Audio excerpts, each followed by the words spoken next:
আসসালামু আলাইকুম। আজকে আমি আসছি একটা আঙ্গুর বাগানে, আর আমার মামাতো ভাইয়ের এই বাগানটা। তো দেখেন কি পরিমাণ আঙ্গুর ধরছে। এই যে একটা গাছে দেখেন 1 2 3 4 5 5টা আঙ্গুরের দেখা যায়। আরও আছে এই পাশে। এই যে একই গাছ, কি পরিমাণ আঙ্গুর ধরছে। আমরা অবশ্যই ইতিমধ্যে খেয়ে টেস্ট করছি, অনেক মিষ্টি। আর এটা হচ্ছে যখন পেকে যাবে তখন মানে কালো ধরনের হয়ে যায়, যে কালো ধরনের এক ধরনের আঙুর পাওয়া যায়, ঠিক ওরকম। তো আমি যদি এই পাশে দেখাই, এই যে এটার ভিতরে প্যাকেট দেওয়া আছে যাতে পোকা আক্রমণ না করে। কি পরিমাণ আঙুর হচ্ছে, যে এই কালারটা ঠিক এরকম হয়ে যাবে পাকলে। এটা পাক ধরছে আর কি। এই যে এই পাশে আছে অনেক আঙুর আছে। এই যে এখানে সবেমাত্র শুরু করছে, তো এটা আসলে পর্যায়ক্রমে বড় হবে। এই দেখেন, দেখলেই খাইতে মনে যাচ্ছে। আমি এই প্রথম দেখলাম যে সরাসরি আঙুর আঙুর বাগানে আগে কখনো যাওয়া হয়নি। তো একটা জিনিস ভাইয়া বলতেছিল যে আমি যখন এই আঙুরের চারা যখন লাগাই, তখন আমাকে দেখে অনেকেই উপহাস করতো, যে বলে যে আঙুর তো এত বড় বড় হয়েছে, দেখে আসলাম।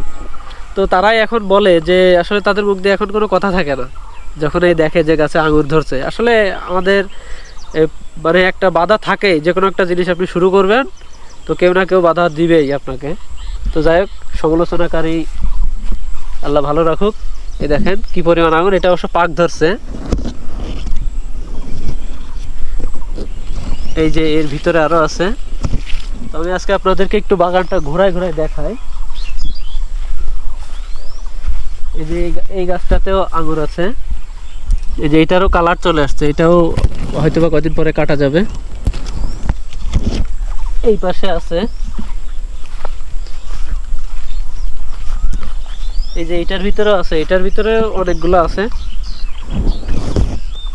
আর এটার ভিতরে দেখেন কতগুলা। এখানে 1 2 3 4 5 6 7 8 9 10 11 12 13টা। এই পাশে যদি দেখাই, এই দেখেন এখানেও আঙুর আছে।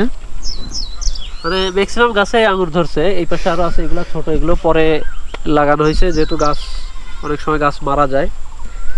আর ভাইয়ার এখানে 1 বিঘা জমি আছে। তো ভাইয়ার প্ল্যান আছে যে অর্ধেক আঙুর লাগাবে আর বাকিটা খেজুরের চারা লাগাবে। যে আজোয়া খেজুর আছে, মরিয়াম আছে, বিদেশি যে খেজুরগুলা, এই চারাগুলো আপনাদেরকে দেখাবো।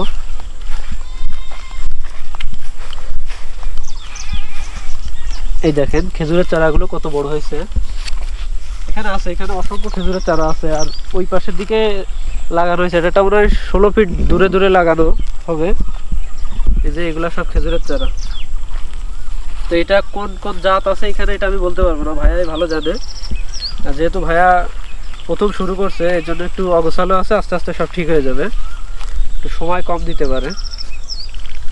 তো এর ভিতরে অনেক কিছু লাগাইছে, যে এখানে ডাঁটা শাক আছে, এপাশে আরো অনেক সবজি আছে, কাঁচামরিচ লাগাইছে। হাতে আছে লাল মরিচ। আর এই যে হাতে আছে, এই যে এটা কি বলে, কামরাঙা ঝাল, বোম্বাই ঝাল আর কি। তো এটা হচ্ছে আমার ক্যামেরাম্যান দিচ্ছে, এটা চারা দিবে, আমিও এখান থেকে ভাগ নিব আর কি।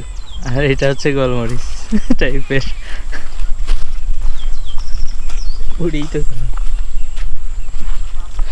তো ভাইয়া অবশ্য সরকারি চাকরি করতো, চাকরি থেকে স্বেচ্ছায় রিটায়ার্ডে চলে আসছে। তো আসার পরে অনেকে বলছে যে তুই কি পাগল হয়ে গেছিস কিনা, তুই চাকরি ছেড়ে দিয়ে আসছিস, তোর ভবিষ্যৎ কি। তা ভাইয়া বলে যে রিজিকের মালিক আল্লাহ, এটা আল্লাহ ভালো জানে যে আমার দিয়ে কী করাবে সামনের দিকে। তো ভাইয়া একটা কথাই বলতো যে আমি কি করব, আমার এটা প্ল্যান আছে, আমি এটা মনে মনে রাখছি, এটা করব। যখন এটা একার পরিপূর্ণ একটা সেট আপ হবে তখন মানুষ দেখতে পাবে। তো এখন অনেকে আসে। ভাইয়া একটা কথা বলতেছিল যে ভাইয়ার মামাও নাকি বলে যে তুই কি পাগল হয়ে গেছিস, কি করিস এগুলা, তোর খেয়ে দিয়ে কাজ আছে কিনা। তো এখন আসলে কিন্তু এখন দৃশ্যমান, এখন দেখতে পাবে যে এখানে আছে আঙুরের একটা বাগান হয়েছে, আঙুর ধরছে। তো এটা তো আসলে আঙুর এখনো বড় হয় না, যখন বড় হবে তখন দেখতে পাবে। যে এখন তো ছোট ছোট আছে। তো আজকে মতো এখানেই, বাই বাই, দেখা হবে পরবর্তীতে কোনো ভিডিওতে। আর আপনাদেরকে দেখাবো, ভাইয়া এখন ভিডিওর সামনে আসতে যাচ্ছে না, পরে যখন আসতে চায় তখন আপনাদেরকে দেখাবো। তো সবাই ভালো থাকবেন, সুস্থ থাকবেন, আল্লাহ হাফেজ।